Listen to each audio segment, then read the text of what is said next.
السلام علیکم ورحمۃ اللہ وبرکاتہ۔ دوستو بہن بھائیوں، اس چینل میں ہم آپ کو خوش آمدید کہتے ہیں۔ آج کی ویڈیو میں ہم آپ کو حضرت علی کرم اللہ وجہ کی بتائی ہوئی ایک نہایت مجرب دعا بتائیں گے جو دل کے امراض اور بیماریوں کے لیے خاص ہے۔ اگر آپ یا آپ کے کسی پیارے کو دل کی تکلیف ہے تو یہ دعا آپ کے لیے بہت فائدہ مند ثابت ہو سکتی ہے۔ تو چلیے اس دعا کو سیکھتے ہیں۔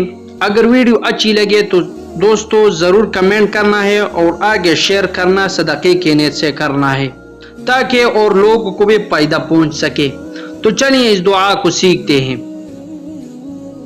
حضرت علی رضی اللہ عنہ کی تعلیم کردہ دعائیں برائے امراض قلب۔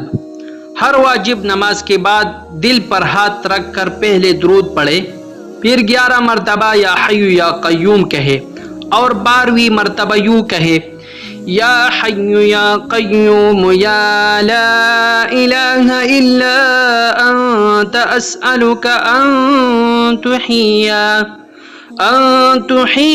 قلبی۔ ترجمہ: اے زندہ، اے قائم رہنے والے، اے نہیں ہے کوئی معبود مگر تو، میں تجھ سے سوال کرتا ہوں کہ تو زندہ کر دے میرا دل کو۔